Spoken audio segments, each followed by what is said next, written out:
yang didampingi oleh Bapak Anton Rahanto selaku Ketua Dewan Kebudayaan Daerah Kabupaten Pangandaran yang sudah terhubung bersama kami via line Zoom. Assalamualaikum warahmatullahi wabarakatuh. Selamat sore Pak Sugeng, Pak Anton. Waalaikumsalam warahmatullahi wabarakatuh. Selamat sore, Bu Sri. Sehat? Alhamdulillah sehat Pak Sugeng, terima kasih, dan juga Pak Anton yang sudah berkenan bergabung pada sore hari ini untuk berbagi informasi dengan pemirsa TVRI Jawa Barat terkait upaya pelestarian dan juga perlindungan kebudayaan yang ada di Kabupaten Pangandaran. Baik, langsung saja Pak Sugeng, ini apa saja langkah atau upaya yang sudah dilakukan oleh Dinas Pariwisata dan juga Kebudayaan di Kabupaten Pangandaran dalam upaya melestarikan yang namanya kebudayaan di Kabupaten Pangandaran? Silakan Pak Sugeng. Baik, Bu Sri, Kabupaten Pangandaran adalah salah satu kabupaten termuda ya Bu di Jawa Barat, berusia 12 tahun sampai tahun ini, di mana Kabupaten Pangandaran itu banyak sekali potensi, baik itu pariwisata dan kebudayaan atau kesenian tradisional. Tentunya menjadi salah satu program kami dalam pelestarian kesenian tradisional yang ada di Kabupaten Pangandaran. Salah satu upaya yang telah kami laksanakan dalam rangka pelestarian dan perlindungan seni tradisional di Kabupaten Pangandaran adalah kami dengan menampilkan pada kegiatan-kegiatan pemerintahan yang biasa dilaksanakan di Pangandaran, baik itu pada acara ulang tahun Kabupaten Pangandaran atau ada ketika ada penyambutan tamu-tamu pemerintah, itu mungkin yang telah kami laksanakan. Kemudian juga kami bekerja sama dengan sanggar tari yang ada di Kabupaten Pangandaran. Dan kebetulan pada hari ini kami juga didampingi oleh Ketua Dewan Kebudayaan Kabupaten Pangandaran, Pak Anton Rahanto. Kami juga berkolaborasi dalam rangka pelestarian dan pengembangan kesenian tradisional di Kabupaten Pangandaran. Begitu Bu Sri. Baik, saya mau ke Pak Anton terlebih dahulu. Pak Anton, untuk kesenian atau kebudayaan khas Pangandaran, ada kesenian apa saja yang menjadi ciri khas yang tidak ada di daerah kota kabupaten lainnya, Pak Anton? Dalam pelestarian bidang seni di Pangandaran ini yang sudah menjadi ikon itu adalah berdasarkan histori adalah dan ada di lapangan. Pertama, Ronggeng Gunung itu menjadi salah satu ikon. Ronggeng Gunung, ada badut, juga gondang. Baik. Dan yang menjadi prinsip awalnya adalah bagaimana pelestarian dan pengembangan serta perlindungan menjadi bagian dari koneksivitas dengan wisata.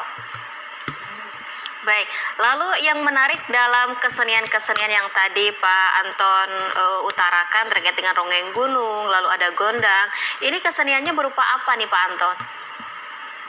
Kalau Ronggeng Gunung itu secara seni pertunjukan bagian dari sebuah karya yang filosofis kebersamaan, gotong royong, sarengkak, saparipola, saatiga.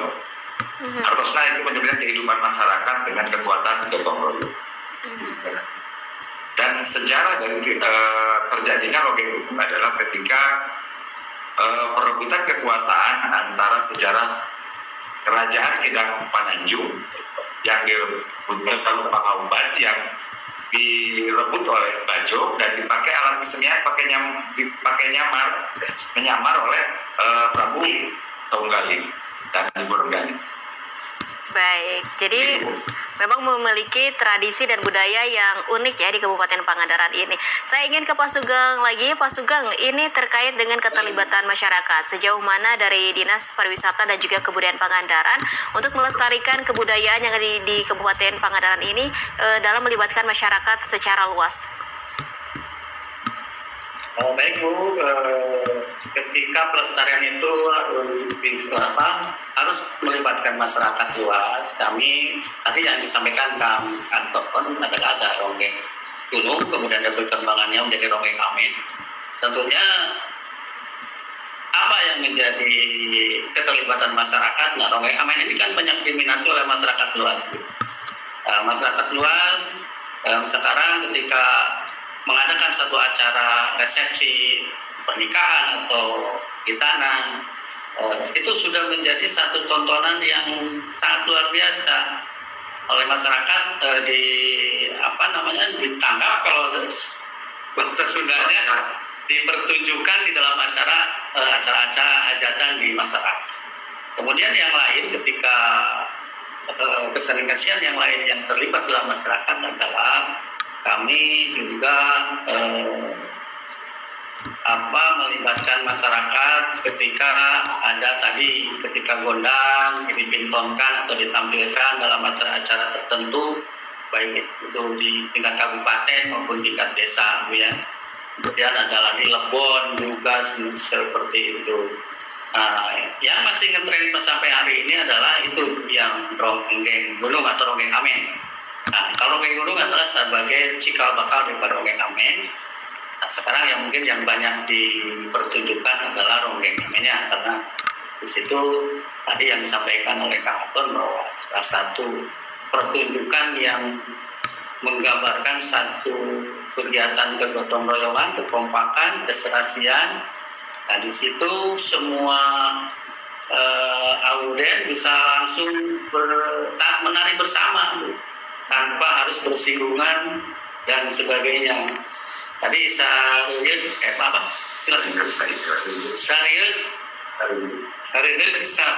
Satigel itu bahasa Sundanya. Jadi satu irama, satu gerakan seirama. Baik. Seperti itu.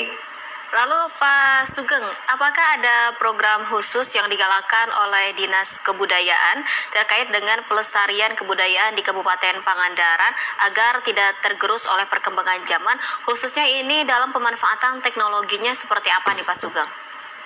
Ya, tentunya Dinas Pariwisata dan Kebudayaan di bidang kebudayaan sendiri itu mempunyai program pemajuan kebudayaan, yaitu diantaranya pelestarian budaya tradisional. Upayanya seperti kita sudah dilakukan pasang giring, ronggeng amen, kemudian kesenian-kesenian yang lainnya itu yang dilaksanakan.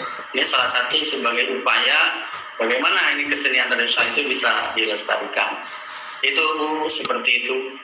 Baik, saya ingin ke Pak Anton kembali. Pak Anton, selaku Ketua Dewan Kebudayaan Daerah, apa yang menjadi tantangan di masa modern ini dalam melestarikan kebudayaan, khususnya memperkenalkan kembali kepada anak-anak muda di tengah masuknya yang namanya kebudayaan luar, seperti halnya kebudayaan dari Korea Selatan gitu. Nah, yang menjadi tantangan terbesarnya apa saja ini Pak Anton? Tantangan terbesar hari ini adalah bagaimana keadaan zaman, karena kondisi budaya yang selama ini selalu seni itu termarginal, karena emang ada pola budaya yang terpinggirkan karena sudah lama tidak dilestarikan. Nah, salah satu upayanya adalah bagaimana kami melakukan kerjasama dengan Dinas Pendidikan ke depan dalam proyek pelestarian, mengenalkan itu dalam bentuk wadah kurikulum atau pendidikan kearifan lokal. Itu salah satu upaya, karena tantangan terbesarnya adalah ketika seni budaya dianggap kuno dalam keadaan zaman hari ini di era teknologi yang emang dengan teknologi modernisasi, dan ini harus kita imbangi dengan berbagai macam upaya, berbagai macam cara agar ini bisa lestari, berkembang dan terlindungi. Banyak hal dilahirkannya mungkin ke konsep ke depan adanya sangkar-sangkar kesenian, gedung kebudayaan, gedung kesenian, sebagai wadah semua untuk bagaimana ini mengenalkan menjadi salah satu potensi dan mengembangkan bakat. Tantangannya jelas itu sangat besar. Baik, jadi untuk menjawab tantangan tersebut, salah satu upayanya adalah bekerja sama dengan Dinas Pendidikan, memasukkan yang namanya kebudayaan ke dalam kurikulum sekolah. Lalu upaya tersebut apakah sudah dirasa efektif ataukah mungkin ada hal-hal yang harus dievaluasi? Jika ada hal-hal apa saja nih Pak yang menjadi sorotan, yang menjadi evaluasi ke depannya untuk lebih baik lagi penerapan kurikulum kebudayaan ini di sekolah? Evaluasinya adalah bagaimana hari ini kita harus melakukan satu dulu penguatan kelembagaan di Dewan Kebudayaan itu sendiri yang bersinergi dengan instansi, bagaimana inventarisasi berbasis faktual dan berbasis data masuk dalam perencanaan aspek pendidikan, aspek pembangunan daerah, karena membangun karakter itu adalah bagian dari konsep perlindungan dan pengembangan potensi budaya dalam cakupan global. Jadi mau dari aspek seni, pengetahuan tradisional, pertanian, ini yang harus disinergikan dulu dalam dataran perencanaan. Mungkin seperti itulah konsep awal kami di tahun 2025 ke depan. Baik, saya ingin ke Pak Sugeng kembali. Pak Sugeng, kan yang namanya Kabupaten Pangandaran ini menjadi salah satu kabupaten dengan pariwisata menjadi favorit di Jawa Barat. Lalu bagaimana cara Dinas Pariwisata Kebudayaan Kabupaten Pangandaran mengintegrasikan yang namanya pariwisata dengan kebudayaan agar budaya di Kabupaten Pangandaran ini bisa dikenal lebih luas lagi oleh masyarakat yang datang ke Kabupaten Pangandaran nih Pak Sugeng? Ya, Ibu, tentunya Dinas Pariwisata dan Kebudayaan ini mempunyai dua tugas. Satu mungkin pengembangan wisatanya, destinasi wisata, kemudian kebudayaan. Tentunya pariwisata di Pangandaran itu tidak lepas dari budaya, ya, kebudayaan. Tentunya kami di Dinas Pariwisata bekerja sama juga berkoordinasi dengan bidang-bidang yang lain, sama bidang destinasi. Kami mengadakan satu upaya di tiap destinasi itu ada pertunjukan, disediakan tempat bagi seniman sebagai untuk mengekspresikan, menampilkan seninya masing-masing. Kebetulan Batu Karas juga sekarang kan sedang baru tahap penyelesaian pembangunan, Bu. Di sana juga disediakan salah satu tempat untuk pertunjukan seni. Ada amphitheater, ada panggung terbuka. Nah, ini mungkin salah satu upaya kami untuk menampilkan atau bersinergikan antara pariwisata dan kebudayaan.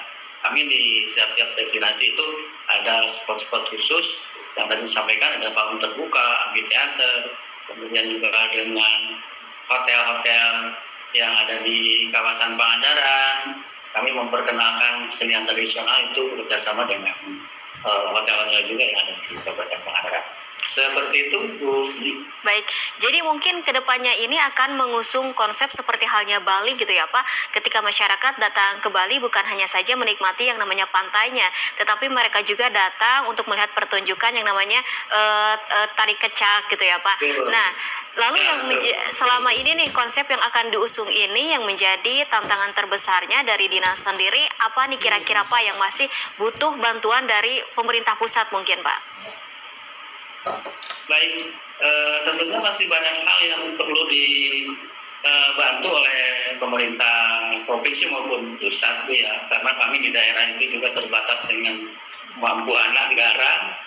Kami juga kan ketika menampilkan seni tradisional itu tidak hanya serta-merta gitu ya. Artinya ada dukungan anggaran, kemudian peralatan sarana dan prasarana untuk penunjang pertunjukan itu. Kami juga belum punya gedung kesenian yang secara representatif ya. Kalau yang di setiap destinasi itu kemarin menyediakan panggung terbuka aja gitu. Kemudian ada yang di Batu Karas itu ada amphitheater lah yang sekarang lagi dibangun, Bu. Dan mudah-mudahan selesai nanti di bulan Desember ini, dan kita ke depan akan bekerja sama dengan Dewan Kebudayaan bagaimana nih untuk menampilkan seni-seni yang ada di Pangandaran bisa tampil di tempat-tempat yang telah pemerintah daerah disediakan, sehingga nanti wisatawan itu tidak hanya melihat pantai atau alam saja. Betul tadi disampaikan kayak di Bali lah, ya, ketika kita wisatawan itu berkunjung ke Pangandaran itu tidak hanya melihat pantai, tapi budaya apa saja sih, kesenian apa saja yang ada di Kabupaten Pangandaran itu bisa dinikmati oleh wisatawan. Seperti itu, ini mudah-mudahan ke depan bisa dilaksanakan, karena sarana mungkin sedikit demi sedikit di Kabupaten Pangandaran sedang dipersiapkan. Baik, saya ingin ke Pak Anton kembali. Pak Anton, tentu dalam hal pelestarian budaya dan juga seni tradisi ini tidak bisa terlepas dari yang namanya pelaku seninya sendiri.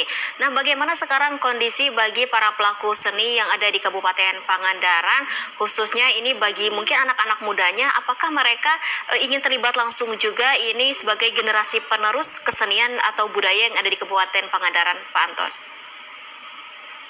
Sementara ini yang sedang berjalan, animo masyarakat khususnya pemuda dan pemudi sebagai bentuk dalam tahapan pelestarian, mereka sudah mulai banyak terlibat langsung dalam sanggar-sanggar seni di budaya. Artinya semangat belajar, semangat ingin tahu itu sudah mulai tumbuh, dan ini tinggal meregulasi dalam sebuah pemberdayaan kebijakan sektor penunjang. Animo ini sudah mulai berjalan, terjadi, dan ini perlu juga dukungan elemen-elemen lain untuk bagaimana ini bisa berkembang. Makanya saya menarik kenapa harus ada kerjasama yang real dengan dinas pendidikan. Artinya ini akan menjadi sebuah penanaman di samping juga efek wisata, tapi kita tidak lupa terhadap kesenian warisan leluhur, dan itu akan mewariskan juga filosofis tentang budi pekerti. Baik. Gitu, Bu. Terima kasih, ini Pak Sugeng Yudhistira dan juga Pak Anton Rahanto yang sudah berbagi informasi kepada pemirsa TVRI Jawa Barat pada sore hari ini. Sehat selalu, sukses selalu Bapak-Bapak, semoga kita bisa berdialog di lain hari, di kesempatan yang lain. Wassalamualaikum warahmatullahi wabarakatuh. Sami-sami Pak, selamat sore. Sore.